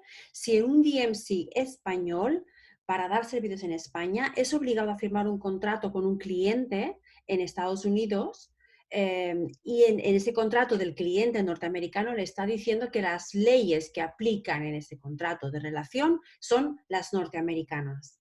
En Norteamérica. No, las leyes. Sí. Si la sumisión solamente es a legislación, serán las leyes americanas. La sumisión lo manda todo. Es decir, si se ha establecido un contrato y en este contrato las dos partes de forma voluntaria, porque aquí a nadie obliga, han decidido que aunque el evento sea en Singapur, las leyes aplicables y la jurisdicción competente será la del Estado de California, pues será la del Estado de California, porque lo han decidido las personas. Está claro. Directamente. ¿Por qué? Porque a todo lo que, ya sé que era muy engorroso, y además en la regulación de las competencias es tremendo, pero claramente la competencia la vence la sumisión expresa. Si hay sumisión expresa, nos iremos a la sumisión expresa. Salvo que, bueno, cuando lo vemos en los usuarios es muy sencillo. Fíjate que la sumisión expresa en usuarios y consumidores requiere que se realice después de producido el siniestro. Imagínate tú. Y tú dices, ¿cómo que después? La sumisión expresa. Sí, sí, pero con los usuarios dice, la sumisión expresa que consta en las cláusulas estandarizadas de un contrato larguísimo, no vale, es una cláusula abusiva. Por lo tanto, pero solamente con los usuarios. Pero es solamente en estos casos. O hay una sumisión expresa que no reúne el condicionante de que sea escrita. Y no aparece escrita en ningún lugar. Y luego, si no, porque esto fue verbal y con testigos. No, me están pidiendo expresamente que sea escrita, por tanto, debe ser escrita. Salvo esto, la sumisión expresa manda, por caprichosa que sea. Por tanto, en el supuesto de que tengamos un contrato con un grupo americano, en cuyo contrato se estableció que la competencia será de los tribunales de California y la ley aplicable será la ley americana, nos iremos a California con la ley americana. De acuerdo. Y lo que parece ser la última pregunta, un cliente que ha pospuesto un evento por la imposibilidad de hacerlo las fechas originalmente solicitadas, ahora se plantea si realmente en las nuevas fechas, que es hacia finales de año, va a poder hacer el evento o no, y está pidiendo al DMC que, puesto que ese hotel pertenece a una cadena, que fraccione el valor de los depósitos pagados en ese hotel de una cadena en pequeñas reservas disponibles en cualquier hotel de la misma cadena. Y la pregunta del DMC es ¿hasta qué punto estamos obligados a acceder a su deseo de plantearlo, negociarlo y en última instancia conseguirlo? Mira, en puridad, vosotros no tenéis ninguna obligación, es simplemente vuestro negocio. En puridad. ¿Qué ocurre? Si vosotros tuvierais definidos perfectamente vuestros honorarios como un fee porcentual o un fee fijo o lo que te dé la gana, que estuviera establecido y que no dependiera de la consecuencia, es decir, si después resulta que finalmente el viaje no se puede prestar, yo el servicio sí que lo he desarrollado y por tanto tengo derecho a mi honorario, en estos momentos yo te diría, estás frente a una nueva consulta de un cliente de antes que te está pidiendo que negocies con un hotel o que negocies con una cadena unas circunstancias de posposición de determinada tal, de una manera determinada. Y tú, si quieres, le pasas unos honorarios o se lo haces gratis o haces como te dé la gana y te pones a negociar en su nombre.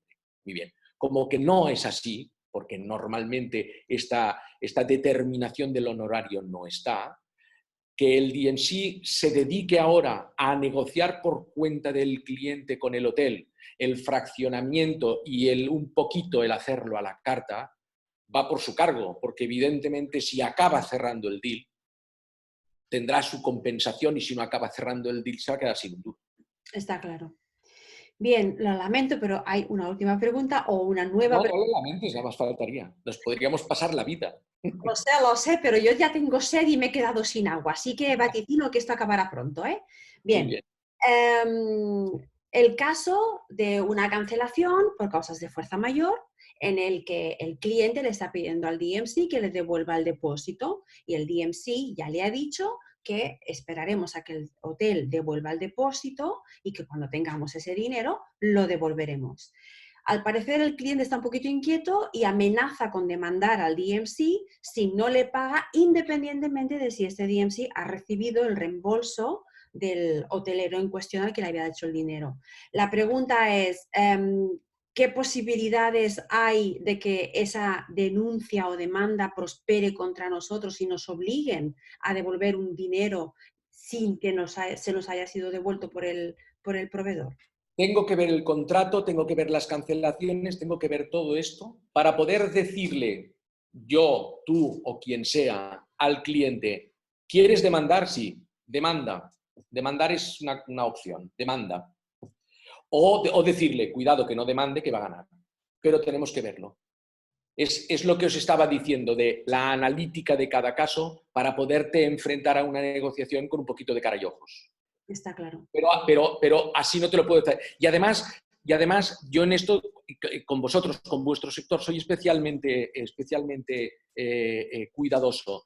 No quiero ver el contrato, quiero ver el contrato y luego quiero ver cómo se desarrolla exacto, toda la relación epistolar. Porque es que además no la realizáis siempre los mismos. Hay muchas ocasiones en las que tú dices, no, hombre, no, pero hay alguien de tu equipo, en definitiva, tu equipo eres tú. Hay alguien de la firma, de una firma que es un único NIF, que ha mandado unos correos electrónicos o tal, que de una manera o de otra ha redirigido lo que podía ser un asesoramiento muy, muy simple y muy, no, hombre, no, fíjate que esto lo vamos a ganar. Y te aparece un mail y dices, oye, ¿y esto quién lo ha mandado? Ah, bueno, pero esto lo cambia todo. Porque aquí estáis afirmando, estáis confirmando, estáis ratificando, estáis aceptando. De acuerdo. Por tanto, hay que verlo, ¿eh? Lo siento, pero es así. Está claro. Lógicamente me ofrezco a ver lo que se tenga que ver, pero sin ver...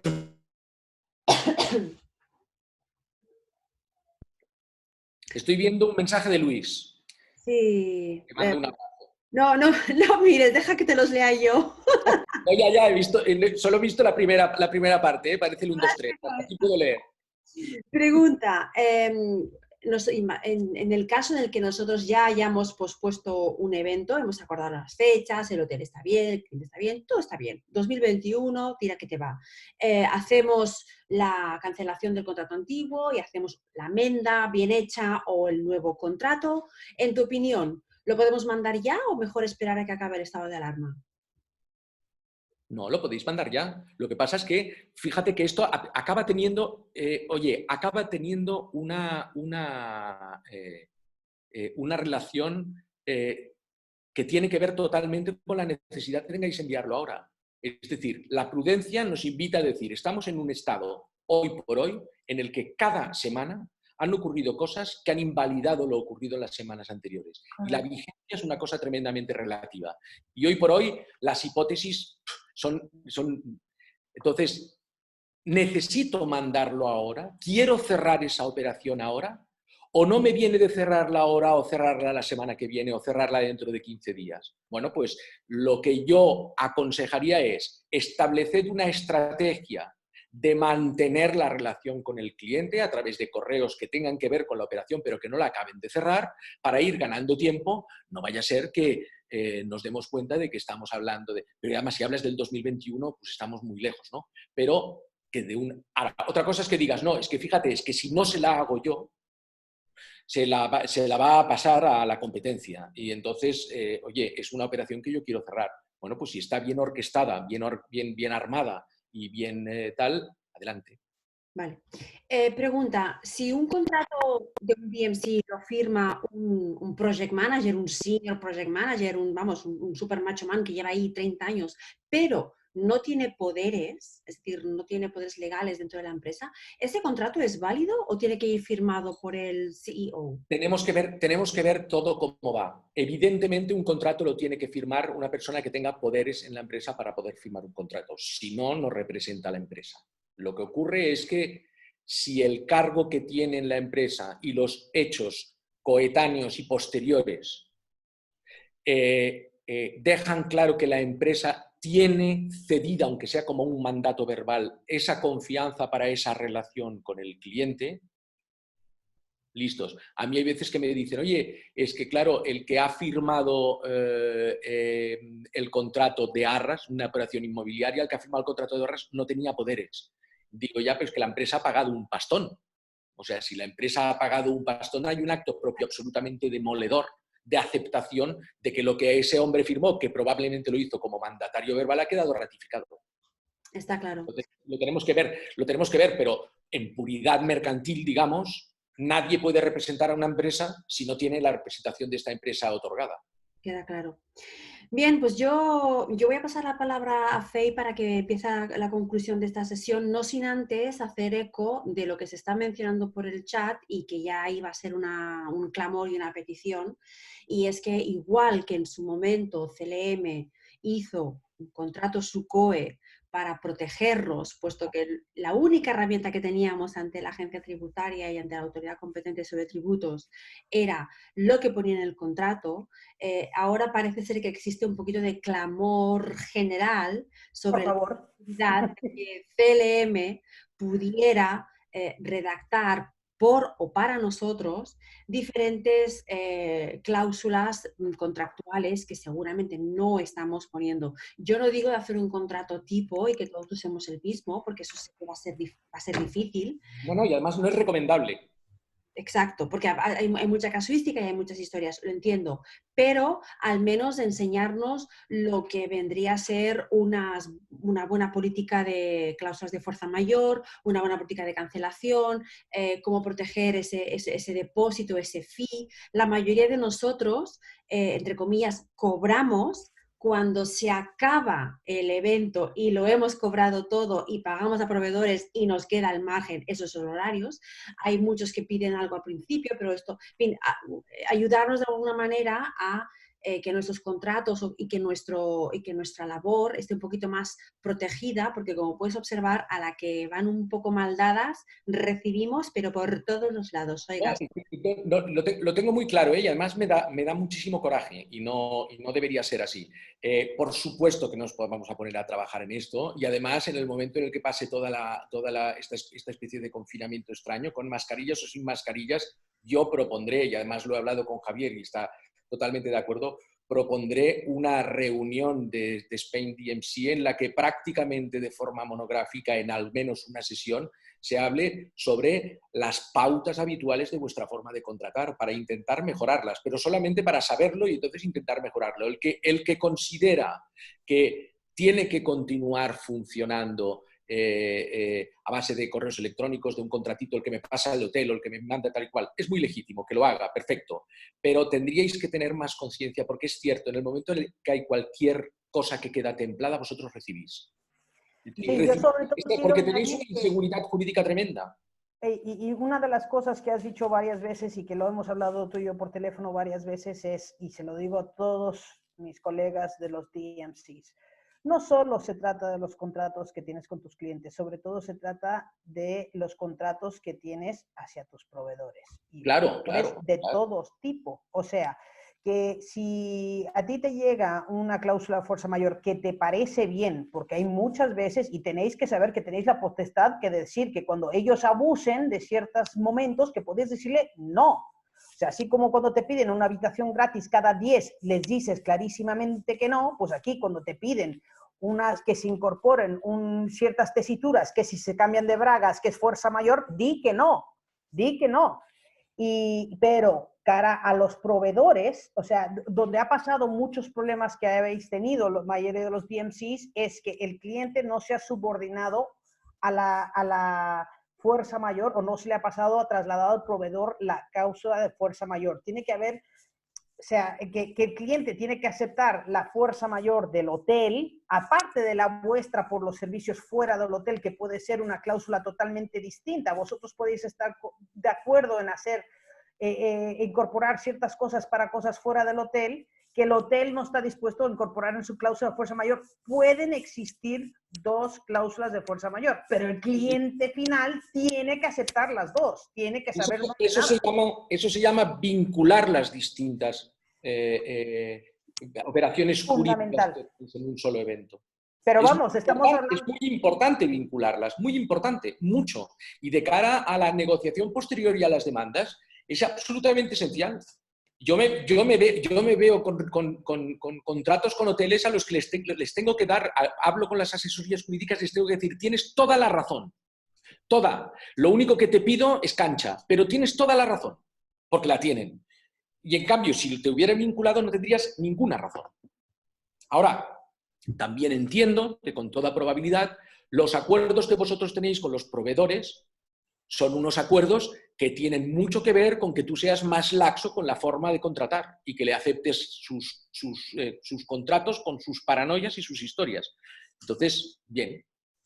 Hay las cláusulas, las penalizaciones de los hoteles en determinadas ocasiones, me he puesto las manos en las cabezas y digo, pero por Dios, si es que no te puedes constipar. Claro, a la mínima te arrean. Oye, hay que negociar esto un poquito con un poquito más de rock and roll, pero no hay probablemente te dicen, no, oye, las condiciones que yo tengo contigo exigen que el contrato sea este. Si quieres otras condiciones, hablemos. Bien, estupendo. Esta es la casuística verdadera. Detrás de todo esto no hay aquello de esto, yo lo hago porque me obligan. No, hombre, lo hago porque probablemente consigo unos acuerdos que son aceptables si firmo esto y que son menos aceptables si no lo firmo. Pero hay que luchar y además como colectivo tenéis que luchar para generar una pauta con los proveedores que os aparte un poquito más de la inseguridad jurídica que tenéis ahora y que se está viviendo ahora en estos momentos. Hubiera sido un año maravilloso el 2020, sí, pero ha venido el bicho. Bueno, pues ha venido el bicho. ¿Quién recibe los DMC? Siempre. Claro, DMC. No, pero fijaros, a las agencias que están llevando grupos escolares o que están llevando viajes de ocio y por tanto tienen cancelaciones, pero que se están rigiendo por la Ley General de Defensa de Usuarios, de Consumidores y Usuarios, a los que hay un Real Decreto que les ha dedicado 3 artículos enteros totalmente nuevos, a todos estos se les está diciendo, oye, tú vas a tener que devolver lo que te devuelve el proveedor. Si el proveedor no te devuelve, pues no devuelves. Y no pasa nada. Y manda un bono o no lo mandes. Es decir, se están generando una serie de pautas de protección de otros sectores y en cambio de los vuestros no. De una manera o de otra, ahí estáis. Ahí estamos. Por mi parte, acabar agradeciéndote, Enrique, que compartas con nosotros tu tiempo, tu sapiencia y que, bueno, que si te crees que esto ha acabado aquí... Esto es el principio. Espero que no. This is the beginning. Muchísimas gracias, Enrique. Fey, tienes la palabra para concluir. Muchas gracias. Iba a concluir, pero Luis nos está pidiendo por el chat, por favor, ¿puedo abrir mi micrófono un momento? Y bueno, pues como es el director de Spain DMCs, Luis, si me estás escuchando, abre micrófono, haz tu pregunta. Venga, hola, mi amor, ¿qué pasó? Hola a todos. Oye, verdaderamente creo que ha sido interesantísima toda esta sesión. Seguramente que la mayor parte de la gente, esto dentro de 10 minutos vamos a tener un follo en la cabeza que no vamos a entender mucho, pero en fin. Una cosa que quiero preguntar a Enrique. La asociación Spain DMC, como asociación, establece unos acuerdos que llamamos nosotros acuerdos de colaboración de los miembros de la asociación con distintos proveedores. Entre ellos hay hoteles y otros tipos de empresas, ¿vale? Ese acuerdo de colaboración, yo entiendo que realmente es un acuerdo, bueno, tendrías que verlo, por supuesto, pero yo entiendo que es un acuerdo, ¿qué me diría yo?, de buena voluntad, porque no sé yo hasta qué punto la asociación puede establecer en un acuerdo unas condiciones que de alguna manera obliguen o beneficien a los asociados. La asociación no tiene un poder de las empresas asociadas para que negocie en nombre de ellos. ¿Entiendes? ¿Me entendéis lo que quiero decir? Bien, entonces, nosotros en nuestro acuerdo de colaboración se podrían incluir, que ahora mismo no lo incluyen, algunas cláusulas específicas y genéricas de fuerza mayor. Por supuestísimo. Y si os miráis los números... ¿Eso les vincularía? O sea, ¿tiene la asociación capacidad de negociar en favor de sus asociados? Es que fíjate que te voy a decir una cosa. Entre otras cosas es su función. Una de las funciones de las asociaciones es dar a los asociados este tipo de potencia en el momento en el que funcionáis. Yo me acuerdo con alegría sobre todo para ellos, pero supongo que para vosotros también, que el grupo hotelero en Mallorca, cuando estaba viendo las tablas que aparecían de lo que factura el sector liderado, digamos, por los acuerdos que tiene Spain DMC, que son unas cantidades absolutamente increíbles y que probablemente estas cantidades pues, benefician tanto a una parte como a la otra, esto te abre totalmente las puertas de plantearlo todo. Y además, como plantearlo, hay que plantearlo todo. Y además hay que plantearlo de forma mucho más atrevida de lo que quizás acabará siendo. Pero en eso consiste la negociación. Y eso sería tremendamente positivo, porque es muy distinto que una agencia que está hablando de un evento en el que se van a facturar 600.000 euros, se siente con un grupo hotelero que no que se siente Spain DMC y le diga, oye, mira, es que yo te estoy hablando de una facturación de 9.000. Eso está claro, Enrique. O sea, la unión hace la fuerza y la fuerza en este caso, evidentemente, está en el conjunto de los miembros de la asociación. Es la fuerza, no es la fuerza de la asociación en sí misma, ¿no? Pero lo que yo me pregunto es que si un documento que nosotros firmamos, que es un acuerdo de colaboración, que es un contrato de alguna manera, podría obligar al hotel en una demanda que le podría hacer un asociado. ¿Tú me entiendes? No. De esta manera es fuerza comercial lo que tenemos. No, de esta manera no funcionaría. Lo que pasa es que tú estos acuerdos que tú llegas con determinadas cadenas, lo que sí que te abren es que en el momento en el que un DMC pacta con el hotel, le está pactando sobre unas condiciones que ya han estado negociadas anteriormente por la asociación y por lo tanto dices, oye, esto ya lo tengo dado, pero siempre acabaremos funcionando con el contrato específico de cada evento. No podemos coger y decir, oye, en mi contrato no lo pone, pero como que la cláusula habitual que tenemos negociado, tal, esto es un olvido, nos olvidamos y ahora lo aplicamos. Los olvidos que luego generan beneficios para uno en el momento que toca, a mí siempre me han parecido demasiado oportunistas, ¿no? Pero a mí lo que me parecía es que una posible cláusula dentro de nuestro contrato, en caso de llegar a mayores, por supuesto, porque esto lo que sí vale para mucho y hasta ahora nos ha valido, desde luego, es que, oye, la fuerza de negociación del grupo es grande.